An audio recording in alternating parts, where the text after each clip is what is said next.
రాత్రి first walking చెప్పేప్పుడు walking sir నడవాలన్నారు కదా, అది అర్థం కాదు. అసలు గంట ఆలోచించిన వీళ్ళు అన్నాళ్ళు అన్న వాకింగ్ సార్ నడవటం అంటే దాన్ని రాత్రి గంటలు ఆలోచించిన అర్థం కాదా. అదే తమ్ముడు, వాక్యం సారం అంటే బైబిల్లో కదరా వాక్యం ఉండేది. బైబిల్ పట్టుకొని నడుపుతాంరా, అది కూడా తెలియదు. అదేరా వాక్యం సారం అంటే. అన్న నువ్వు బాగానే చెబుతున్నావు నాకు, కానీ ఏదో తప్పు అనిపిస్తుంది. పౌలన్ గారికి వెళ్తే క్లియర్ అయింది కదా, ఇద్దరం కలిసి అన్న గారికి వెళ్ళి పాపం సాల్వ్ చేసుకున్నాం పా అన్న. అదే తమ్ముడు, నన్నే తప్పు పడుతున్నావా? సరే పారా, అన్నగాడికి వెళ్ళి తెలుసుకున్నా. అన్నీ ఒక క్వశ్చన్ అడిగాను అన్న, నా బైబిల్ అర్థం కాదా. దాని లేదా వాక్యం సార్ నడటం అని ఉందన్న, దాన్ని ఏమి అడిగన్న.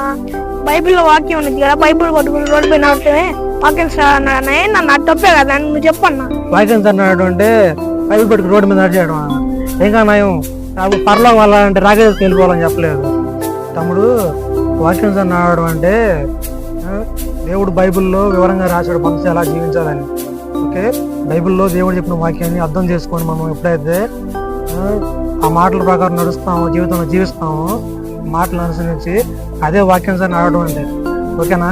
నువ్వు చెప్పినట్టు బైబిల్ పట్టుకుని రోడ్డు మీద నడిచేయటం, పర్లోకి వెళ్ళాలంటే రాకెట్స్ వెళ్ళిపోవడం, ఇవన్నీ కాదు.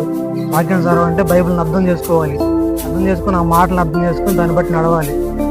అప్పుడు వాక్యం సార్ నడిచినట్టు. ఓకే, సరే అన్న పోలన్న, నేను ఆ వాక్యాన్ని అర్థం చేసుకొని ఇంకందరూ చెబుతానన్న, ఎవరికి తప్పుగా చెప్పను. ప్రైజ్ ది లార్డ్ అన్న. Very good, praise the lord. ఇలానే మీరు వాక్యాన్ని తెలుసుకొని వేరే వాళ్ళు చెప్పాలి. మిమ్మల్ని బట్టి ఏదో మారేలా ఉండాలి, కానీ వాళ్ళు ఏదో అర్థం బద్దలని విషయాలు తెలుసుకొని చెడిపోయేలా ఉండకూడదు. ఓకేనా? సరే అన్న. ఓకే, అర్థమైంది కదా. ఎప్పుడైనా తెలియకుండా చెప్పకూడదు. వాక్యాన్ని తెలుసుకొని చదువుకొని బైబిల్ చదువుకొని అర్థవంతంగా వేరే వాళ్ళు చెప్పాలి. మనం చెప్పిన దాన్ని బట్టే వేరే వాళ్ళు ప్రేరేపించబడతారు. మారే విధానం అంతా మీ చేతుల్లో ఉన్నాయి. ఓకే, మనం ఎప్పుడు బైబిల్ అది తప్పుగా చెప్పకూడదు. తప్పుగా చెప్తే ఒకవేళ వాళ్ళు అదే నిజం అనుకొని దాన్ని బట్టి జీవించారనుకో, ఆ పాపం నీదవుద్ది. ఓకే, మనం ఎప్పుడైనా కానీ నిజాన్నే చెప్పాలి, అబద్ధాన్ని చెప్పకూడదు.